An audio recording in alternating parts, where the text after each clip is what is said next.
બોરસદના કઠાણા સામૂહિક આરોગ્ય કેન્દ્રમાં રાત્રે લાઇટો ડૂલ થતાં દર્દીઓ પરેશાન. જનરેટર હોવા છતાં દર્દીઓ 2 કલાક થયા હેરાન. સ્ટાફને દર્દીઓના સગાઈ કરી રજૂઆત. સ્ટાફે કહ્યું, અમારું કામ સારવારનું, લાઇટ ચાલુ કરવાનું નહીં. દર્દીઓ સાથે સ્ટાફ દ્વારા ઉદ્ધતાઈ ભર્યું વલણ. મારું નામ છે હિતેશ ગરાસિયા. અહીંયા જે દર્દી છે એમના હસબન્ડ હું થાઉં છું. હવે જે આગામી મેડમે જે કીધું, મારા મધર છે અને આશા વર્કર બી છે.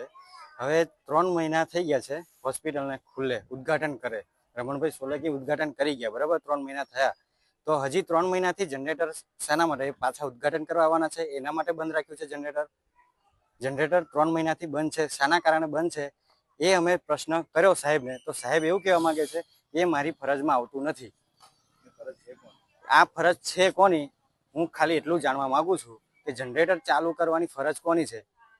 મારા દર્દી, મારા વાઈફ, મારા છોકરીને કંઈક થશે તો એની જવાબદારી કોણ લેશે? ડૉક્ટર સાહેબ તો કહે છે મારી જવાબદારી છે નહીં, તો આ જવાબદારી કોની છે? અને જિજ્ઞાસભાઈ કહે છે તમારે જે ફરિયાદ કરી હોય ત્યાં કરી લો, તમારથી જે થાય એ કરી શકો છો. મેં કીધું બેન, આવો રસ્તામાં ના સુઈ જાય ક્યાં, ગોદરી રસ્તામાં ના પથરાય ક્યાં. તો મેં કીધું બેન, રસ્તામાં તમે પલંગ ઢાળ્યો છે ને એ વધારે રસ્તામાં તમે ઢાળેલો છે. મેં કીધું જયારે મેં તો ગોદરી નાખી જ છે. મેં કીધું તો પછી એવું તમને લાગતું હોય તો તમે અમારી રૂમમાં તમે 5 થી 10 મિનિટ તમે ઉભા રહો. મેં કીધું અમારી રૂમમાં, તો તમને ખબર પડે કે બેન દર્દી કેવી હાલતમાં છે, બરાબર.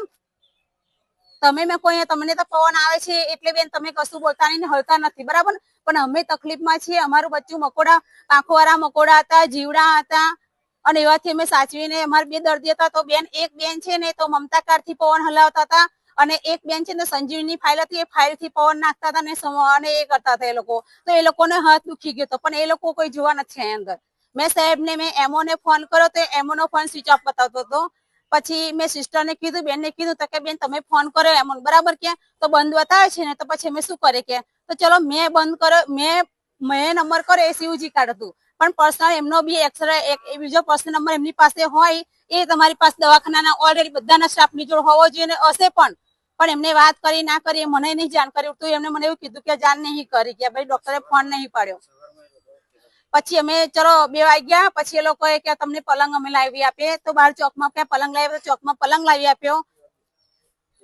પણ ચોકમાં પછી અમે સવારે રાત્રે તો મેં તોય લાઈટ નથી આવી. પછી લાઈટ આવી તો તમે સુઈ ગયા. તો હું ત્યાં સવાર થયું ને તો જે પેલા બ્રધર ભાઈ છે ને એ આવ્યા, એટલે સ્ટાફ વાળા એ લોકો બેને વાત ચર્ચા કરી, એટલે ડાયરેક્ટ એ લોકોએ અમારા પાસે આવ્યા રૂમમાં, અને પછી એ સીધા અમને વડવા જ મને બ્રધર જે જિજ્ઞેશભાઈ છે એમનું નામે, એ જિજ્ઞેશભાઈ તો અમને સીધા વડવા જ મને કે કેમ બેન કે તમે કે ઝઘડો કરો છો સ્ટાફ વાળા જોડે ક્યાં? મેં કીધું અમે ઝઘડો કર્યો છે એ તમે આ સીધા તમને એમને પૂછ્યું, તમે એમની જોડે તમને અમને પૂછવાત કરી અને અમારી જોડે લડવા જાય, બરાબર.